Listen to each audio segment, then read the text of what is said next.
우리 교회 제일 연생하신 분이 누군가 하고 이렇게 좀 살펴보니까 한 분이 계셨습니다. 백경숙 권사님이십니다. 이 권사님은 지난 4월 26일자로 109세가 되셨습니다. 예, 직접 전화를 받지는 못하시고요. 곁에 있는 분이 전화를 대신 받아서 근황을 알려주셨습니다. 좀 어떠시냐 했더니 권사님이 사람은 잘 알아보지를 못하지만 새끼 식사만은 참 단단히 챙겨 드신다고 그렇게 얘기를 했습니다. 그래서 기도하고 이렇게 전화를 끊었습니다. 사실 제가 지난 12월 말에 은퇴식을 했습니다. 은퇴식을 하기 직전에 급한 전화를 받았습니다. 바로 권사님 가정에서 저에게 보내온 전화였습니다. 권사님이 지금 아무래도 이제는 안 되실 것 같다. 위독하니까 임종 예배를 목사님이 오셔서 좀 드려줬으면 좋겠다. 그러시는 거예요. 그래서 제가 부랴부랴 달려갔죠. 달려가니까 걱정스럽게 가족들 전체가 다 모였습니다. 7남매를 두셨는데 두 분이 시카고에 계십니다. 시카고에 계시는 자녀들까지도 다 와서 대기를 하고 계시는 것입니다. 손자들이 18분인데 거의 다 참석을 하고 있었습니다. 그래서 제가 보니까 아무래도 좀 힘드시겠다라는 생각도 들고 그래서 참 진지한 자세로 마지막 임종 예배를 하나님께 드리고 돌아왔습니다. 그런데 그 뒤에 다시 또 회생을 하셔서 전보다 더 건강하게 식사를 잘 하고 계시는 것 같습니다. 곁에 있는 분들과 인사 한번 나눕시다. 권사님처럼 장수하시기 바랍니다.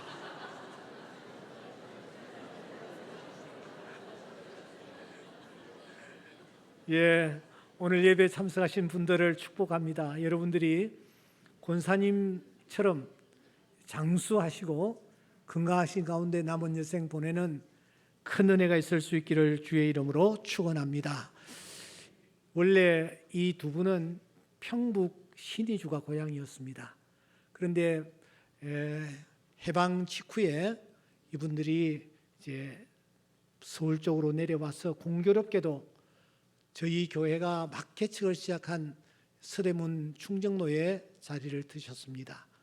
그리고서는 이제 교회에 출입하기 시작했는데 고향이 이북이다 보니까 교회를 고향으로 생각하고 참 열심히셨습니다.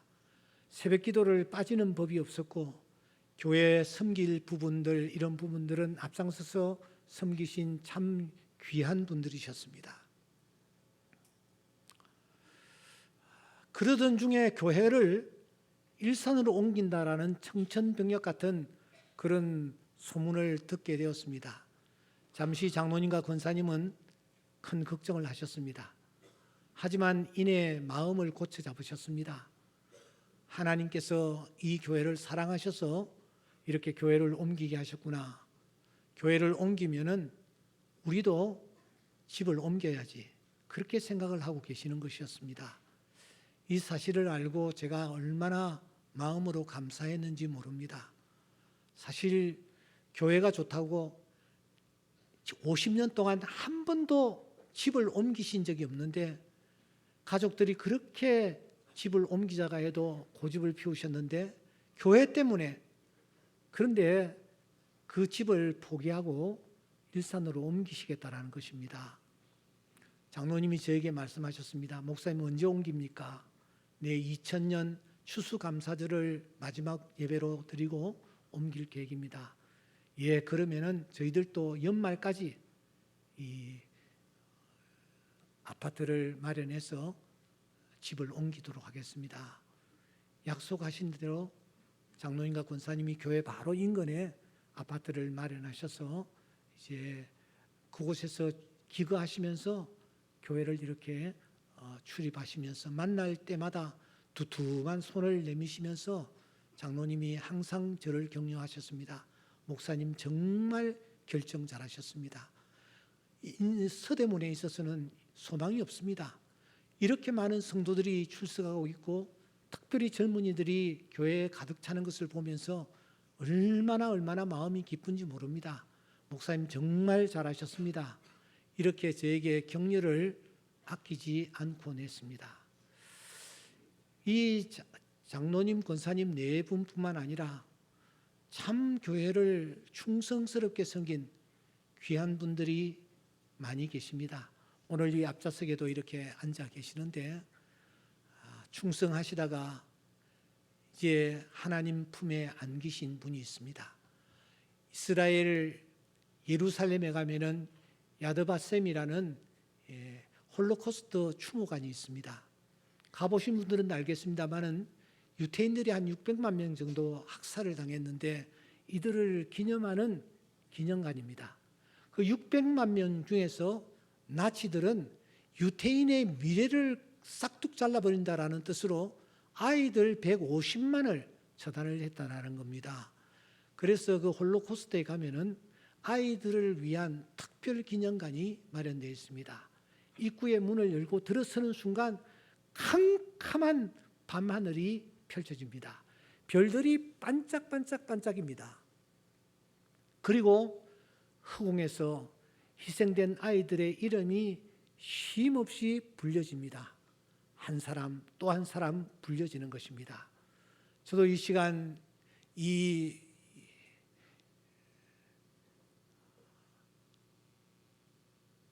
어버이 주일을 맞이하여서 함께 희생하다가 헌신하다가 충성하다가 하나님께 부름을 받은 몇몇 분들의 이름을 불러보고 싶습니다. 장린도, 장의순, 방봉주, 이순희,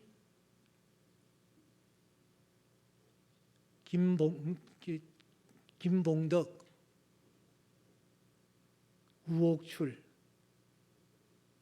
최정희, 최영숙, 최영순,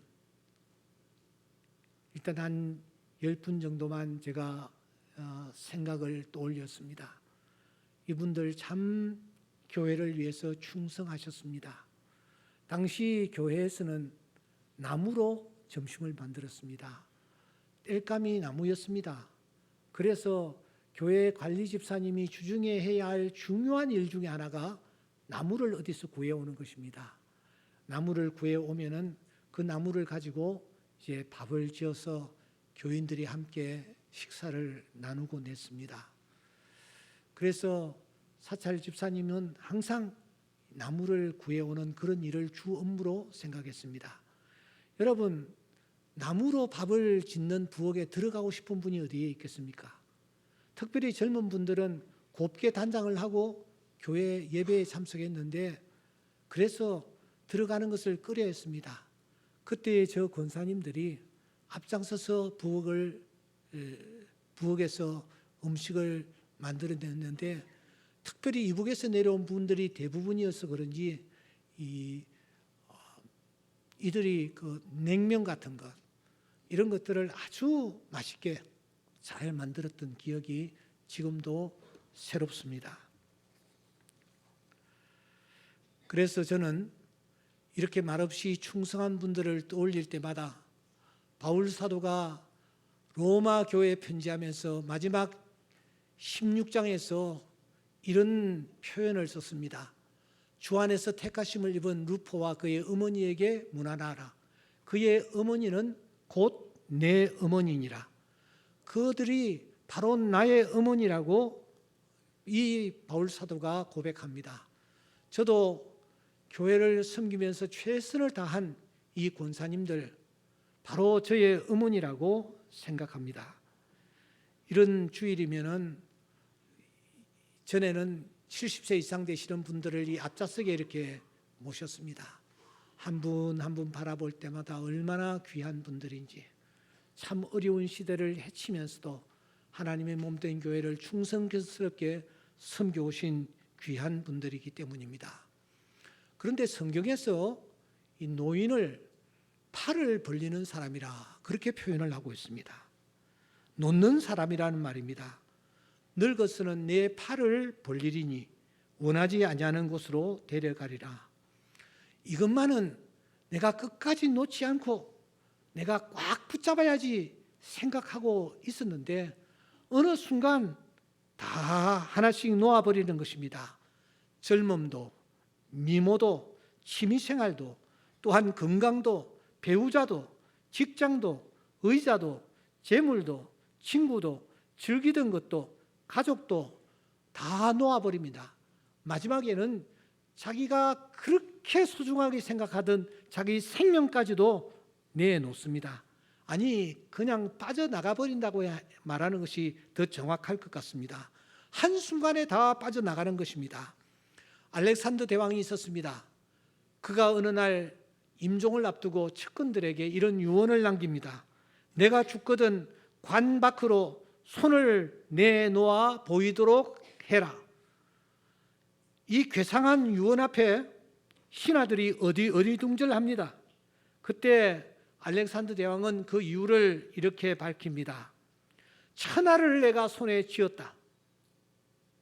이 알렉산더가 천하를 제패했다. 하지만 떠날 때는 빈손으로 간다라는 것을 만천하에 보여주고자 한다. 여러분, 그의 장례식을 한번 상상해 보시기 바랍니다. 분명 관 밖으로 그의 양손이 나왔을 것입니다. 손은 다 펼쳐졌을 것이요, 간이 움직일 때마다 덜렁덜렁대며 그 손이 무언가 메시지를 던지고 있었을 것입니다. 운구하면서 또 참여한 조객들이 그 나온 팔을 보면서 어떤 생각을 했겠습니까? 불혹의 나이를 넘겨서 문단에 등단을 했습니다. 칼의 노래, 남한산성, 하얼빈, 이런 소설로 일약 문필가로 인정을 받고 있는 김훈 씨가 있습니다. 1948년생이더군요. 이분이 알고 보니까 쭉 일산에 살고 계시는 거예요. 그래서인지 그가 쓴 이 허송세월이라는 이 책을 보면은 일산 얘기가 상당히 많은 부분을 차지하고 있습니다. 호수공원도 나오고 꽃잔치도 나오고 정발산도 나오고 여러 가지 얘기들이 이 허송세월이라는 이 문집에 들어 있습니다. 여러분 한번 읽어보셔도 도움이 되리라고 생각합니다. 그런데 이 사람이 특별히 정발산에 자주 오르내렸다는 거예요. 그 얘기를 읽으면서 이 김훈 씨라는 분 내가 직접 만난 적은 없지만 저도 이 정발산을 자주 오르내렸거든요. 그러니까 아마 이렇게 스치기도 하지 않았을까 그렇게 생각합니다. 그런데 이분이 정발산이 도대체 어떻게 해서 정발산이 되었나 하고 이렇게 좀 살펴보았습니다. 정발산 높이가 88m래요. 100m도 되지 않는 산이라고도 할 수 없는 그런 산이 정발산입니다. 그 정자는 무엇이냐? 중국에 제사를 드릴 때에 만드는 솥이 정이랍니다. 이 발은 승려들이 집집마다 다니면서 이제 음식을 이렇게 가져가는 그릇이 발이랍니다. 그러니까 높이는 얼마 되지도 않는데 상당히 거창한 이름을 가지고 있어서 이 사람이 이 정발이라는 산이 어떻게 해서 유래가 되었는지 문헌을 아주 많이 찾아보았는데 찾을 수가 없었노라고 그렇게 얘기를 합니다. 이 허송세월이라는 책에 죄의 가벼움이라는 글이 실려 있더군요. 오랫동안 소식이 없던 벗들한테서 소식이 오는데 죽었다는 소식이다. 지난달에도 형벌되는 벗이 죽어서 장사를 치르느라 화장장에 갔었다. 우리가 자주 가는 벽제 화장장인 것 같습니다. 화장장 정문에서부터 연구차와 버스들이 밀려 있었다. 관이 전기 화로 속으로 내려가면 고인의 이름 밑에 소각중이라는 문자 등이 켜지고 40분쯤 지나니까 소각 완료, 또 10분쯤 지나니까 냉각 중이라는 불이 켜졌다. 10년 전쯤에는 100분 정도 걸렸는데 이제는 50분으로 줄었고 절차도 세련되어졌다.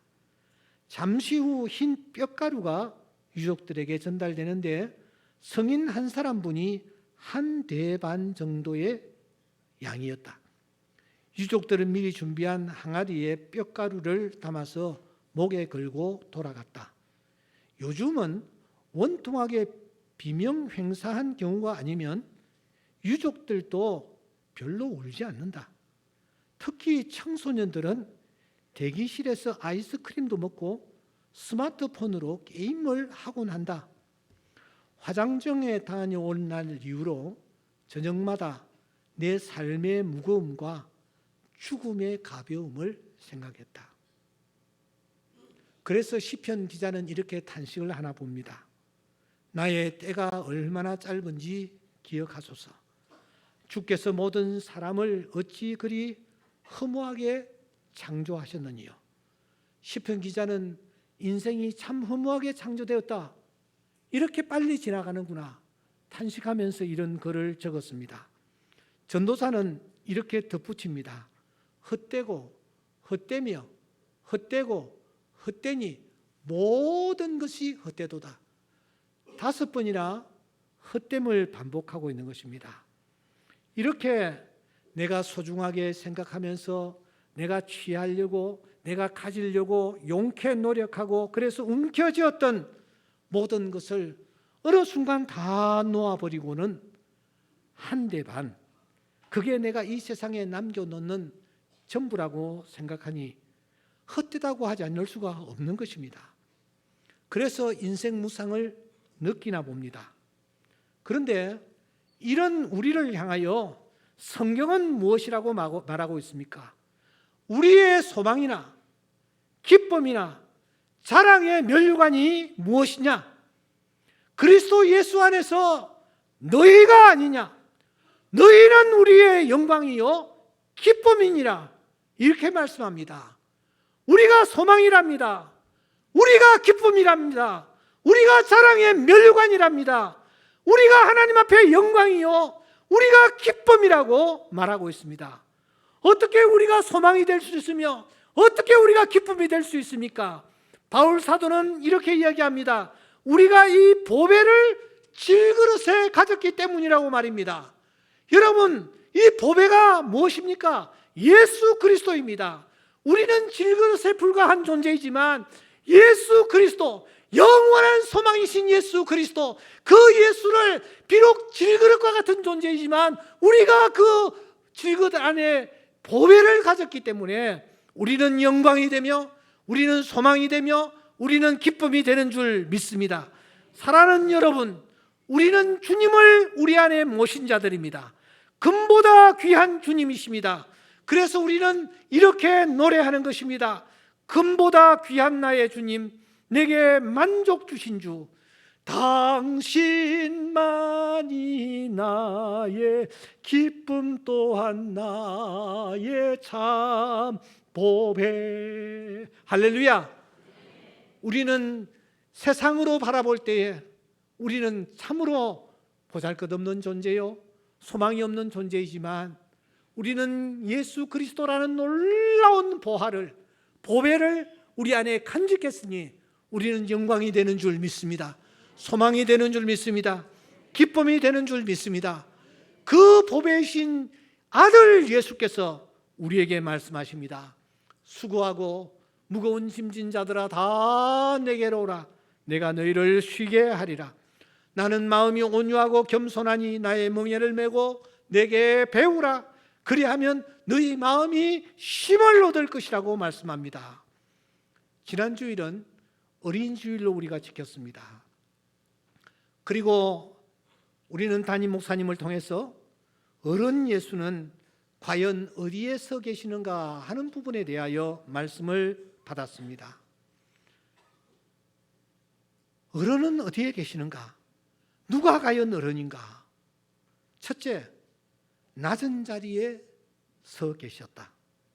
둘째, 중심을 지키시며 서 계셨다. 셋째, 마지막까지 그분은 서 계셨다. 이게 어른의 모습이었다라는 말씀을 주셨습니다. 그렇습니다. 주님은 항상 낮은 자리에 가 계셨습니다. 제자들의 발을 씻기는 낮은 자리에 말입니다. 주님은 중심을 지키며 서 계셨습니다. 흔들리지 아니하셨습니다. 우리 주님은 마지막까지 서셔야 할 자리에 서 계셨습니다. 그것이 어른이신 예수님의 모습이었습니다. 그렇다면 오늘 어버이 주일을 맞이하여 아들로서, 자녀로서 예수님이 과연 어떤 분이셨던가, 어디에 서 계셨던가, 이 부분을 우리가 생각하지 않을 수가 없습니다. 예수님은 인간의 몸을 입으셨고 이 땅에 오셨기 때문에 그분은 아들이 되셨습니다. 누군가의 아들이 되셨습니다. 누군가의 아들로서 예수님은 어떤 자리에 서 계셨으며 어떤 태도를 취하셨는가 하는 것을 잠시 좀 나눠보려고 생각하는 것입니다.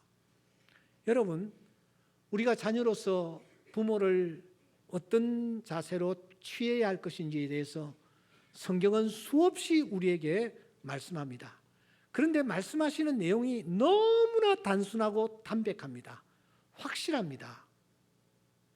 출애굽기서 20장 12절은 십계명이 소개되는 내용입니다. 제5계명에 하나님은 말씀하십니다. 내 부모를 공경하라. 신명기서 5장 16절 내 부모를 공경하라. 마태복음 19장 19절 내 부모를 공경하라. 마가복음 10장 19절 내 부모를 공경하라. 에베소서 6장 2절 내 아버지와 어머니를 공경하라. 타협이 없습니다. 글자 하나가 틀림이 없습니다. 부모에 대해서는 공경하라 이 말씀뿐입니다. 일관되게 내 부모를 공경하라. 내 부모를 공경하라. 내 부모를 공경하라. 그렇게 말씀합니다. 자녀가 부모에게 취해야 할 태도는 한 가지, 오직 한 가지, 공경이라고 말씀합니다. 그래서 이 공경이라는 단어가 도대체 어떤 뜻을 품고 있는지를 좀 찾아보았습니다. 히브리어로 카바드라는 단어입니다. 헬라어로 티마라는 단어입니다. 동사로 치면은 티마오입니다. 이 카바드라는 이 단어는 세 가지 뜻을 품고 있는 것을 확인할 수 있었습니다. 그 첫째는 무엇이냐? 바로 존중입니다. 존중. 공경한다라는 것은 상대를 존중한다, 부모님을 존중한다 하는 뜻이 담겨 있습니다. 두 번째로는 순종입니다. 공경한다라는 말은 다른 뜻이 아니고 순종한다라는 뜻입니다. 셋째, 이 카바드라는 이 단어, 공경한다라는 이 단어는 효성입니다. 한번 따라해 보십시다. 순종, 존중, 효성. 예, 존중, 순종, 효성. 이 세 가지의 뜻을 담고 있는 것을 볼 수 있습니다. 그러면 우리는 부모를 향하여 질문을 던지지 않을 수가 없습니다. 그렇다면 아들 예수는 존중하셨던가? 부모를 향하여 순종했던가? 부모를 향하여 효성을 다했던가? 하는 질문을 우리가 던지지 않을 수가 없는 것입니다. 여러분 어떻게 생각하세요? 예수님은 부모님을 존중하셨습니까? 순종하셨습니까? 더 나아가 효성을 다하셨습니까? 먼저 아들 예수는 부모님을 존중을 했습니까?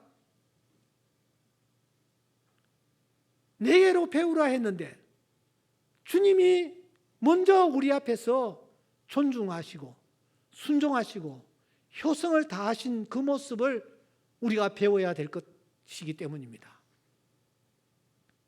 여러분, 성경에서 아들 예수님이 어머니와 직접 대화를 나누는 그런 장면이 두 번 나타납니다. 하나는 요한복음 2장 갈릴리 가나 혼인잔치 때입니다. 또 하나는 요한복음 19장 십자가 밑에서입니다. 혼인잔치집에서 포도주가 모자랐답니다. 그때에 어머니가 이 사실을 아들 예수에게 알립니다. 저들에게 포도주가 떨어졌다라고 말입니다. 그때 예수님이 어떤 반응을 보이십니까? 2장 4절에 보시면 여자여 나와 무슨 상관이 있나이까? 내 때가 아직 이르지 아니하였나이다 라고 하셨습니다. 여기에 여자여라는 말이 무척 귀에 거슬립니다. 여기뿐만 아닙니다.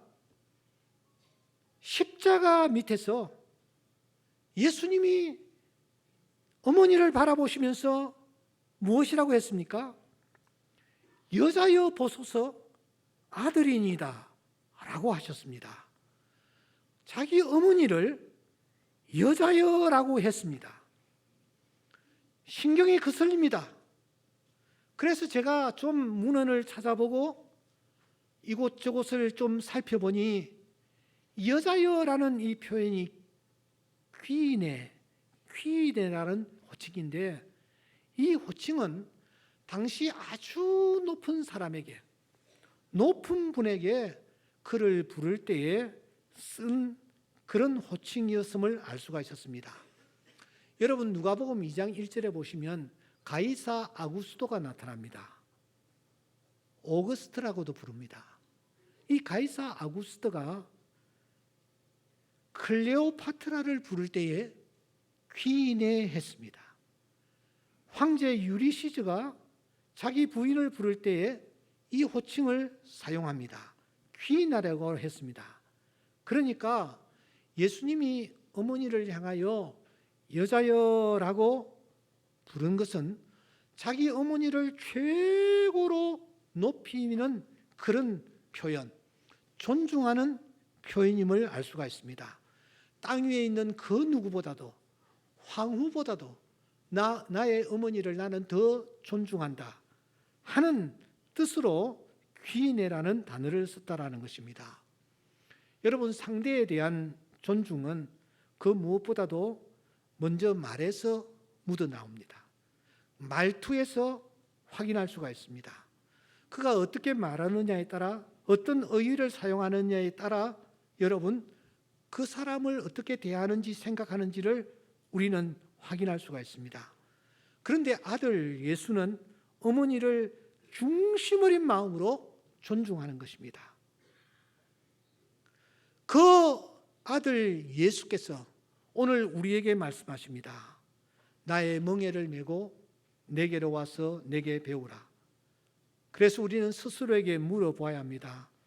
나는 아들 예수처럼 내 육신의 부모를 나는 어떻게 대하고 있는가?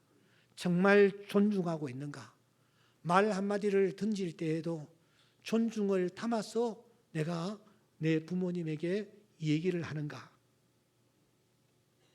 정말 존중을 하면서 부모님을 대하고 있는가?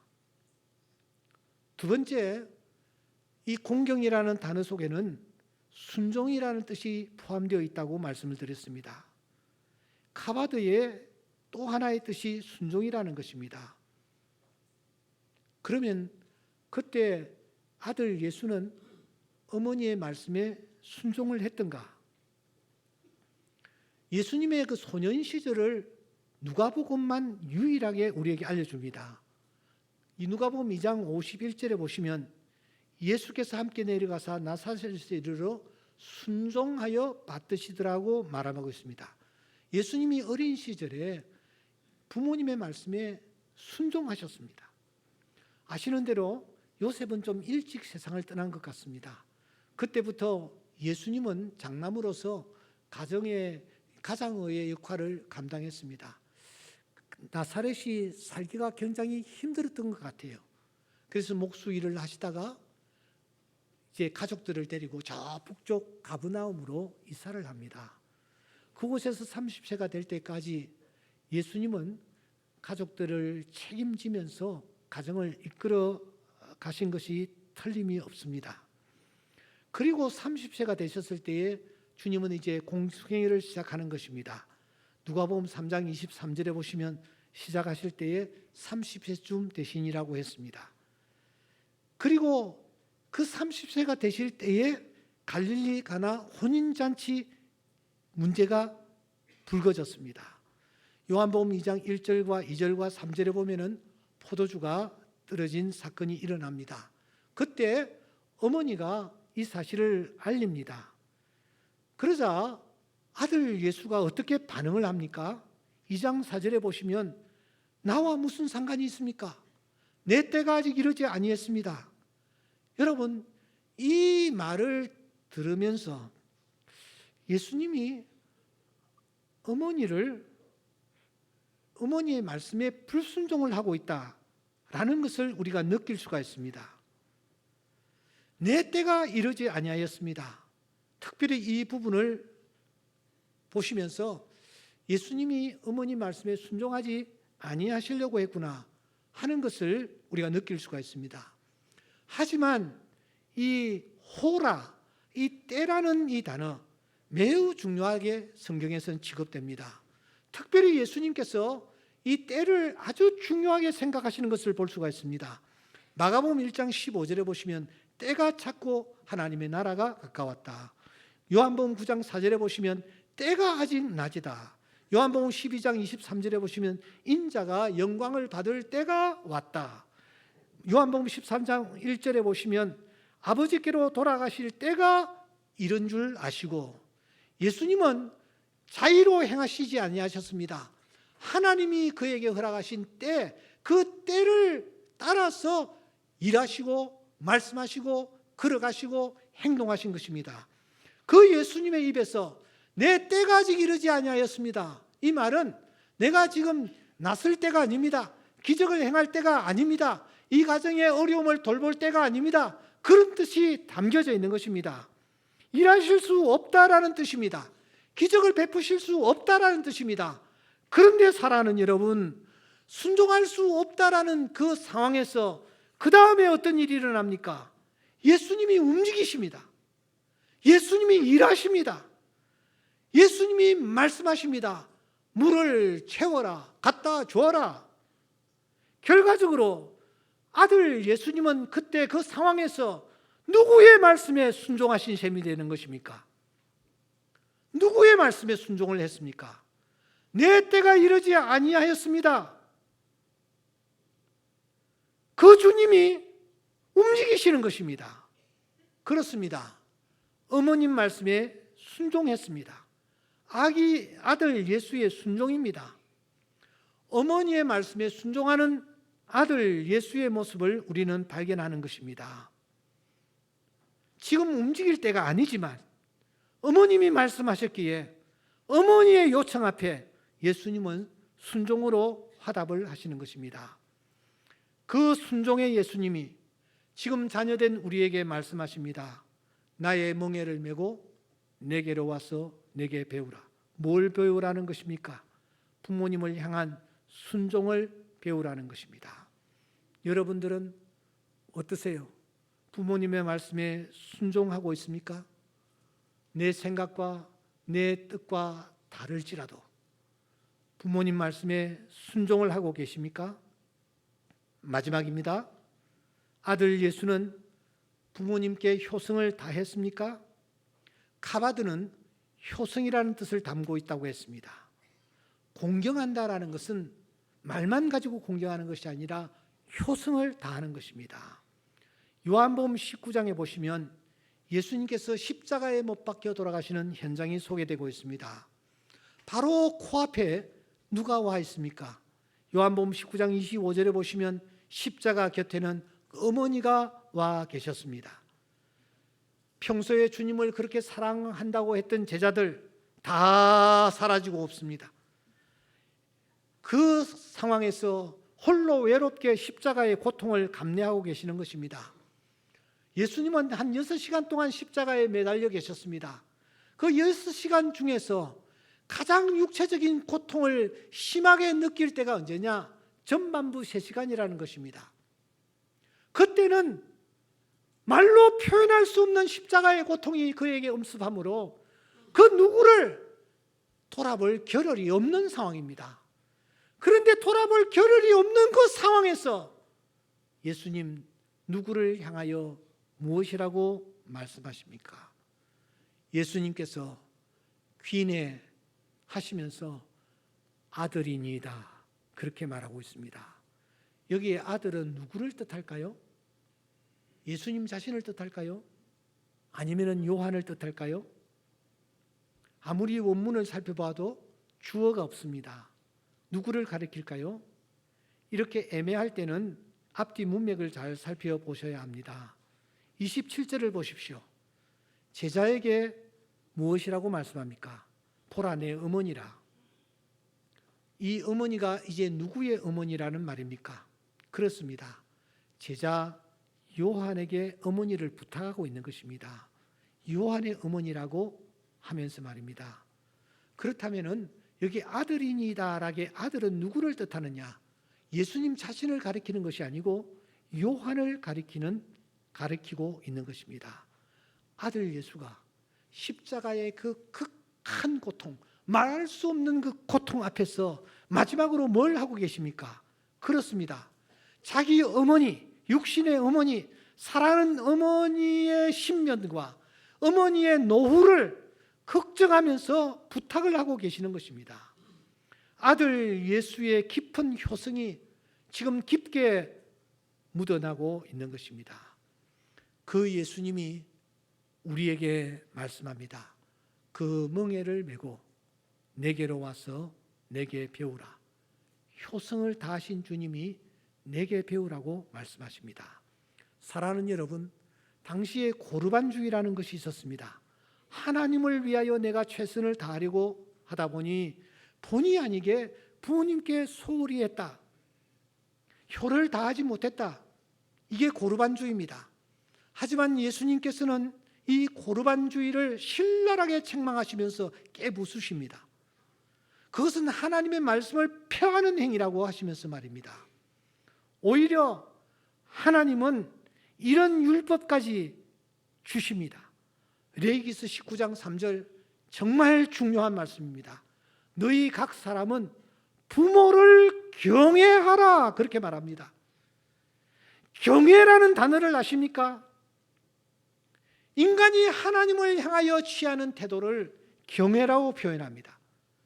그런데 부모님을 향하여 경외하라라고 말합니다.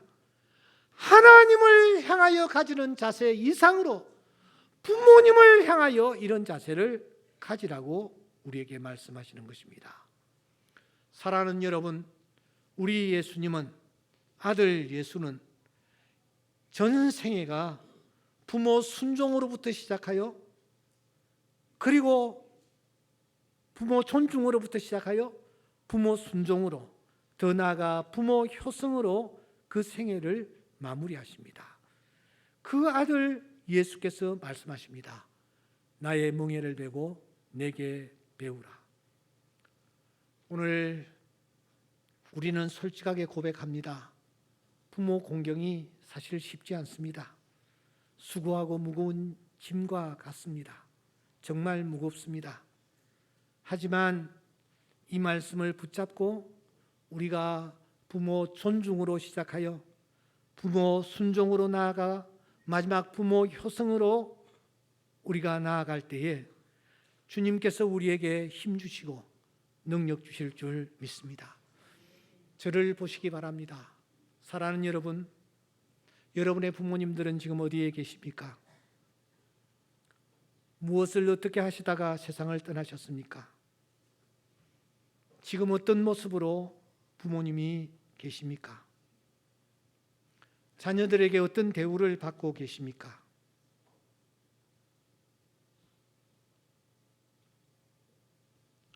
우리 예수님은 부모 존중으로 시작하여 부모 순종으로 일생을 사시다가 부모 효성으로 생을 마무리하시면서 우리에게 말씀하십니다. 나의 멍에를 메고, 이 말은 좀 힘들지만 그 말이에요. 내게 배우라. 주님께로 나아갈 때에 주님께서 우리에게 힘 주시고 능력 주시어서 이 일을 감당하게 하여 주실 줄 믿습니다. 그리고 그러한 자에게 에베소서 6장 3절 말씀, 땅에서 잘 되고 장수하는 축복을 주시겠다고 약속합니다. 출애굽기서 20장 12절, 부모를 공경하면은 내게 준 땅에서 내 생명이 길리라고 약속하십니다. 이 약속을 붙잡고 오늘 우리가 어버이주의를 맞이하여 다시 한번 부모님께 대한 효성의 마음과 순종의 마음과 그리고 존중의 마음으로 나아가는 큰 은혜가 있을 수 있기를 주의 이름으로 축원합니다. 기도드리겠습니다.